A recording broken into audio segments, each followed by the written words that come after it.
Končno sem tudi jaz postal motorist. Dobro, pa ne samo zaradi obleke. Nekateri bi rekli pozen, drugi pa raven pravi čas, ko so se stvari tukaj mačkam poštimale, a ne? Upam, ker vem, da ko sem bil mlad, bi tole mačkam drugače vozil. So me spraševali, če imam krizo srednjih let. Nimam, čeprav sem že kar lepo siv. Imam pa še vedno precej dober spomin in gremo od začetka, da ne pozabim. Vem, da vas je veliko, ki vas mika dovoljenje za A kategorijo. Najprej obvezna teorija. 2 popoldneva in dobite žegano evidenčni karton, potem se je treba pa prijaviti na upravni enoti na teoretični del. Je kar začakati. Jaz sem se recimo prijavil kar v Novo mesto, ker je bilo tako najhitrej. Tako da greste lahko to narediti kamorkoli, učite pa se lahko kar prek spleta. Je super aplikacija na netu, povezavo pa najdete na straneh AVP-ja. Priporočam tudi tistim, ki že imate dovoljenje, da malo obnovite znanje, ker so testi za vse kategorije. Pa preden se greste prijaviti na upravno enoto, morate seveda imeti še zdravniško spričevalo. Jaz sem k sreči imel še veljavnega od takrat, ko sem moral zaradi operacije vida ponovno na pregled za novo vozniško dovoljenje, samo spričevalo pa velja 3 leta.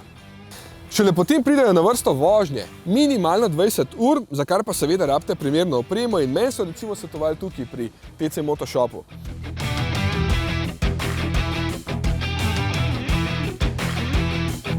Čeprav je obvezna oprema samo čelada, pa primerna obutev, zaščito gležnja, absolutno priporočam še primerno jakno, hlačo zaščito, ledvični pas, rokavice, dodatno še oblačila za dež, če vas kje ujame. Tudi o opremi je kar nekaj vprašanj pri teoretičnem izpitu, ampak vem, da vi to obvladate, a ne? Ja, res je pomembno, da je kvalitetna, ker vam takrat, ko bo kriza, samo še to lahko pomaga. In ko vse to poštimate, sledi poligon, oziroma najprej spoznavanje motorja. Motor ima 850 kubičnih centimetrov kapacitete, 848, če so bolj natančna, proizvede 92,2 kW motorne moči, kar je nekih 123 vrancev. Motor je vrstni 4-valjnik, mazan z oljem, hlajen z vodo, prenos moči je preko verižnega seta na zadnjo kolo.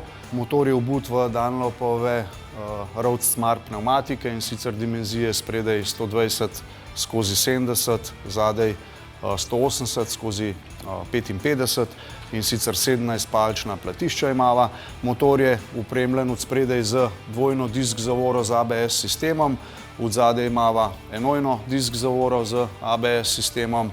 Nevtralna prestava je pa vedno vmes med prvo in drugo in takrat ti zagori ta zelena lučka. ABS lučka kontrolna se ugasne, ko preseževa hitrost 5 na uro, to pomeni, da se je sistem preveril, resetiral. V primeru, da bi gorela med vožnjo, pomeni, da ABS ne deluje, zavore pa še vedno delujejo.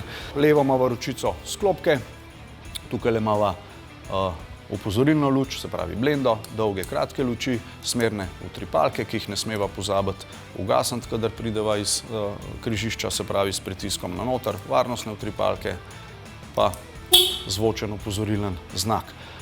Na tej strani imava pa prisilna ustavitev motorja, se pravi za ustavitev v sili, drugače pa praviloma motor ugaša na ključ. Če bi bilo pa kaj narobe, je pa to stikalo, kjer ga prisilno ustava in mu vzameva elektriko. Rezervoar za gorivo odpirava na tak način, da ga malo pritisneva, ključ obrneva in se ga odklene. Ko ga pa zaklepava, zapirava, pa ne rabva nobenega ključa, samo s pritiskom se rezervoar zaklene. Tukaj pod zadnjim sedežem imava prostor za prvo pomoč in sicer odkleneva ga tle, najprej dvigneva prvi del, potem sedež potegneva rahlo ven in imava noter prvo pomoč, več prostora pa niti tukaj ni. Ko ga zapirava, se mora tole usesti v ležišče in potem tlele udarva malo dol, da slišva klak. To so pa v bistvu osnovni podatki. Motor je težek 210 kg, je suhe teže, 390 pa največje dovoljene mase. Ok, potem sem se oblekel in sem imel srečo, da je bilo raven takrat najbolj vroče minulo poletje, ker sem tiste dni zgubil kar nekaj kil samo z nojenjem. Potem sva z Romanom namestila še zvezo, da mi je sproti sporočil vaje, pa sem šel pa končno na motor. Kontakt, ključ ima par položajev, se pravi prvi položaj je nevtralen položaj, potem imava tukaj kontakt, v primeru, da bi hotela krmilo zakleniti, se obrne ga do konca v levo, ključ not porine, malo se pomiga tako kot pri avtu in je krmilo zaklenjeno. Če ga hočeva odkleniti ravno tako, treba malo pomigati in potem, ko vžgeva kontakte, sistem resetira. Preden ga sprava v pogon, počakava, da se sistem resetira. Ta motor ne zahteva sklopke, lahko jo pa stisneš. Suzuki recimo ga ne moreš spraviti v pogon, če ne stisneš sklopke. Motor sprava v pogon in to je to. Začel sem z Yamaha MT-07, pa mi vsaj na začetku ni toliko ustrezala, tako da sem potem zamenjala za Kawasaki Z900, ker je vsaj meni majčkeno bolj ustrezal položaj, tako da sem potem za vse vožnje uporabil kar tega. Zdaj, poligon sva korektno oddelala, predpis je, da se po poligonu pelje najmanj 4 ure. Midva sva v 4 urah vse vaje odpeljala že zelo na visokem nivoju, tako da to bova še vsake toliko časa potrenirala in mislim, da sva kar pripravljena za udeležbo v prometu. Obdelala sva pa seveda, motor sva potiskala peš, potem sva naredila 3 zaporedne osmičke, ki so bile korektno odpeljane.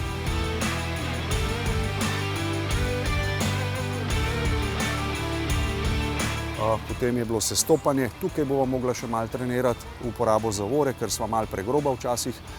Potem je bil mali slalom, pohvalno, vožnja 5 na uro po označbi korektno, pohvalno. Hiter slalom, včasih še malo popustiš plin, tam bova probala nekje spraviti vožnjo do tega nivoja, da bo to šlo enakomerno z enakim plinom. Zaviranje v sili, pohvalno, korektno. Potem sva imela izogib uvere z zaviranjem in pa potem še izogib uvere brez zaviranja. Tako da vaje so bile zelo korektno odpeljane, za 4 ure odpeljane, pohvala. Vse te vaje so na izpitni vožnji, začne se po enakem vrstnem redu, postavitev poligona je več ali manj enaka, ki ga bova pa tudi še kdaj vmes potrenirala, ko se bova mimo peljala.